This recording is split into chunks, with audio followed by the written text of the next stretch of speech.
que dessa vez o governo consegue reverter esse tarifaço?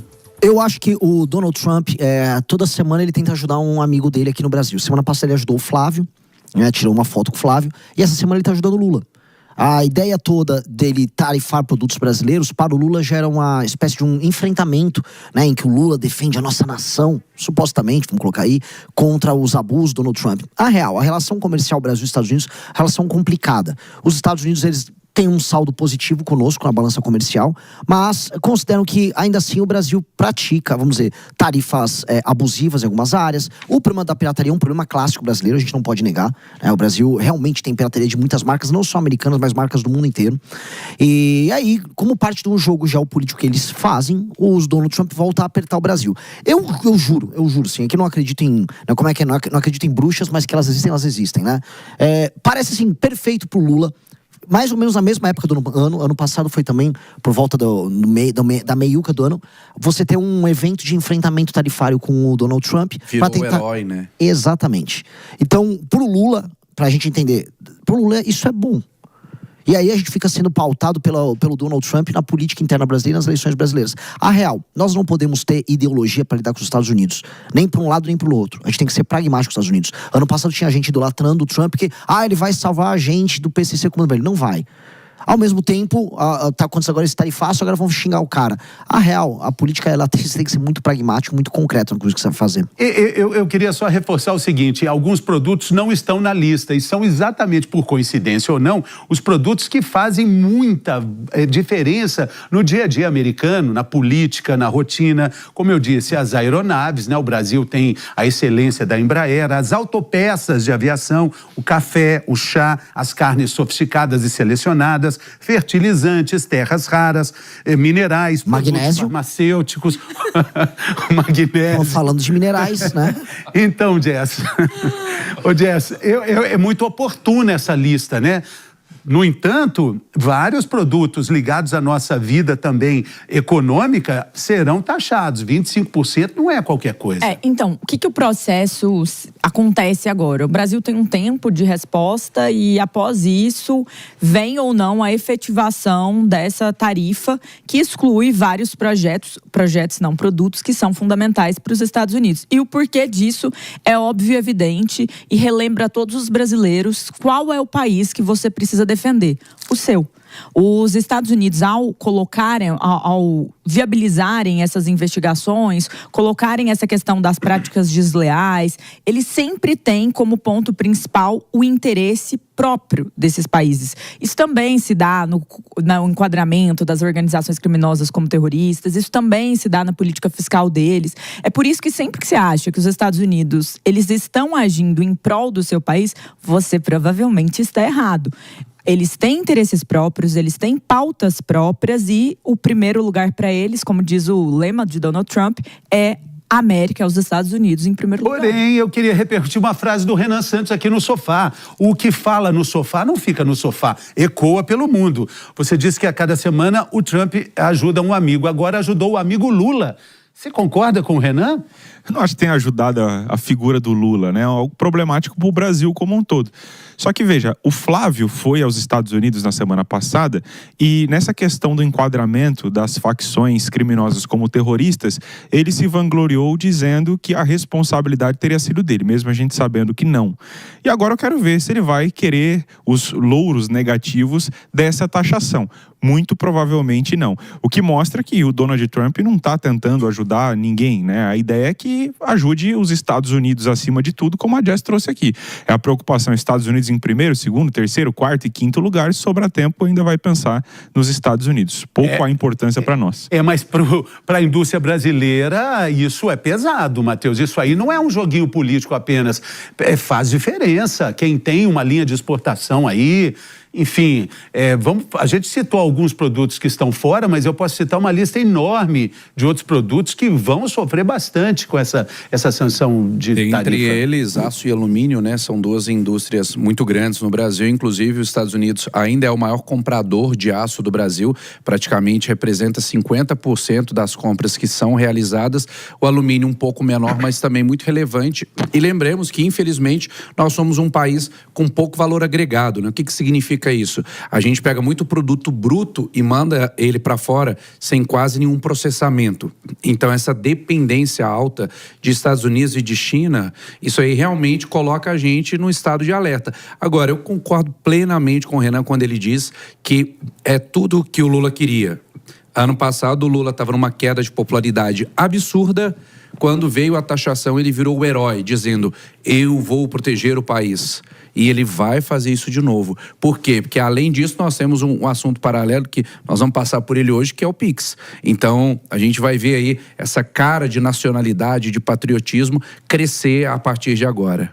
Não, mas até fazendo, só deixando uma coisa clara para nossa audiência, essa foi uma investigação iniciada lá atrás, na época de julho de 2025, que teve sua conclusão e as suas propostas de encaminhamento hoje. Vale mencionar que nos pontos ali que eles criticam também tá a situação da liberdade de expressão e de decisões judiciais que afetam a vida de pessoas que vivem nos Estados Unidos. Não é sobre a liberdade de expressão no nosso país, mas sim sobre como isso afeta aqueles que lá vivem e que têm a cidadania dentro dos Estados Unidos. Agora, se isso vai ser executado ou não, como essa tarifa, como todas as outras questões, ainda são cenas para os próximos capítulos. Mas o erro mais crasso que a campanha de Flávio Bolsonaro poderia tomar aqui é defender, gravar um vídeo apoiando ou qualquer coisa nesse caminho. O seu país precisa estar em primeiro lugar sempre. Mas eu não duvido que aconteça. Mas é o seguinte, eu duvido que aconteça. A Jess falou uma coisa muito interessante que esbarra também no combate à pirataria. Muito se falou no início, quando começa essa taxação toda, Renan, sobre até, imagina, o Trump citou a 25 de março. Não textualmente, não sei se ele esteve lá, mas ele falou sobre essa questão.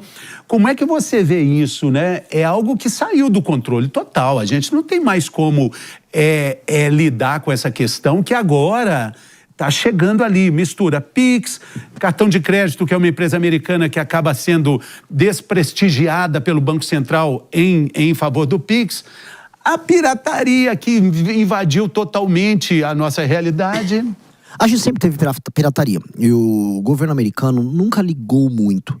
A real é que os Estados Unidos, até a ascensão recente da China e o Trump mudar a política americana, ele sempre foi muito leniente, inclusive com, vamos dizer, certas desproporções como outros países tratavam os Estados Unidos nas relações comerciais. A gente tem que lembrar que o mundo comercializa em dólar, inclusive petróleo. Os Estados Unidos, portanto, pode exportar a inflação dele para outras nações. Então, os Estados Unidos sempre teve uma posição muito confortável. Hoje, essa posição não é tão confortável. E uma coisa que a gente tem que entender sobre Estados Unidos e América Latina, não só Brasil. Agora, os Estados Unidos precisam ter a América Latina como uma reserva de recursos. Aqui é uma reserva de recursos importante, reserva estratégica, especialmente no momento de conflito internacional dos Estados Unidos com a China. Por isso que o Marco Rubio tocou agora a invasão da Venezuela, por isso que eles estão retomando um controle político maior sobre o canal do Panamá, fizeram a Argentina botar a China para fora ali no sul, ali na Patagônia. Eles vão retomar o controle sobre o continente. Isso não necessariamente é bom pra gente. Pode ser que isso abra novas oportunidades de parcerias, por exemplo, na área de terras raras. Mas, no geral, não se sabe. O problema esse é o problema básico da gente ter dois candidatos a presidente idiotas concorrendo contra mim agora, que é, um quer só gerar um espetáculo mostrando como ele enfrenta o Trump. O outro, ele quer mostrar uma adesão submissa ao Trump. Isso é muito estúpido. O Trump toca, assim, até, vou concordar e agregar uma coisa para a Jess falou. Não é nem America First, é Trump First. Eles têm um interesse americano e têm um interesse trumpista. Você acha que dá para encarar o Trump? Acho que dá, lógico que dá. Mas como quem é que encara o Trump? Que você faria? Lógico que dá, do ponto de vista das tarifas. Olha só, primeira coisa, do ponto de vista comercial, há uma desproporção Brasil e Estados Unidos. Isso é um fato dado. O Brasil trata o americano, vamos dizer, com tarifas em certos setores que não são corretos. Os Estados Unidos sempre deixou quieto. Então o Brasil vai ter que sentar e negociar. Só que e esse é o ponto que nos coloca numa posição muito boa para disputar qualquer coisa com eles. Há a questão das terras raras. Não há indústria de altíssima tecnologia no século XXI para os Estados Unidos sem terra rara. A barganha vai ser aí. É óbvio, um F-35, que é a base do sistema de defesa e ataque americano hoje, é o F-35. Vai meia tonelada de terras raras dentro dele. Você, para fazer F-35, hoje tem que ir lá na China e pedir a terra rara processada. Mas, Renan, para arrumar essas terras raras, demora aí de 15 a 20 anos. Mas não é assim, mas nem tem que ser. Nem tem que ser isso. Demora muito. Nem e tem a China de olho em tudo isso. Não, eu sim. Durante tantos anos, nunca existiu um poder tão disputado como a China ali. Lógico, né? lógico. Então, é uma nova hoje Guerra Fria. Hã? É uma nova Guerra Fria que você está vivendo agora. E de certa mas a forma. questão toda é, a China, ela faz todo o processamento das terras raras em território chinês, fora que ela tem as maiores reservas do mundo. A China, que é do Brasil, que a gente envia as terras raras brasileiras para a China, ela processa lá. E ela depois faz os produtos ali. Aqui com o Ocidente, a gente tem a oportunidade de começar a montar a cadeia aqui. E os Estados Unidos precisam disso. Não vai dar para os Estados Unidos competir com a China nos próximos 50 anos, dependendo desses produtos oriundos da China. Eles vão depender da gente. Por isso que a gente tem tá uma posição boa para barganhar. Então, posição boa para barganhar, barganha política, isso sempre tem vez e voz, né, numa campanha para presidente. E aí tem a questão das organizações criminosas também, né? Aí é outra história que precisa ser conversada, né? O que você falaria? Como é que você se posicionaria com relação a tudo isso? Comando Vermelho e PCC são organizações criminosas ou não? Não, são Terroristas, né? Terroristas, me desculpe. Cara, a gente pode fazer uma equiparação ao terror. Eu gosto de falar nos termos do direito penal do inimigo, que é tratar ele como inimigo, como um ente anômalo. Então, para você, tá tudo certo. Sim, tá tudo certo no Pô, sentido de que é uma... Flávio, o amigo Flávio ajudou, então. Não, de forma alguma. Primeiro que não foi o Flávio que tem mérito nisso, e segundo que isso não vai alterar o combate ao crime organizado de maneira substancial no Brasil.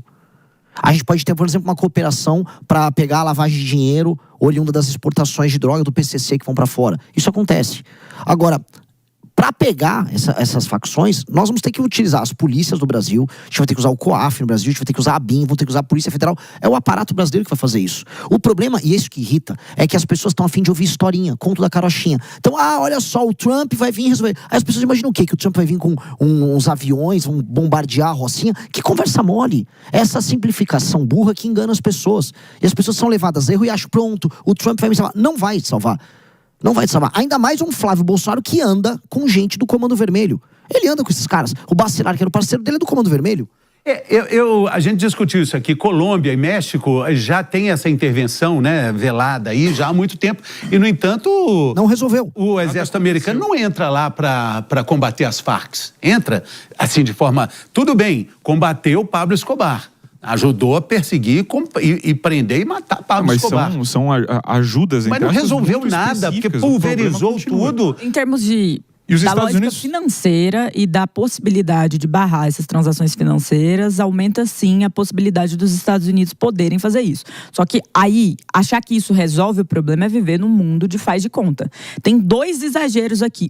Que os Estados Unidos agora vão invadir o Brasil, que é o que o Henrique acredita, e de repente vão fazer todo um domínio por causa disso, que é um universo paralelo gigante. E outro, vencemos o combate ao crime organizado, é uma conquista do Brasil, o crime organizado ser enquadrado como organização terrorista pelos Estados Unidos. Não. Conquista do Brasil é combater efetivamente em território nacional, valorizando os nossos profissionais, como, por exemplo, o promotor Lincoln Gaquia, que é uma vítima da perseguição do PCC há mais de 2 décadas.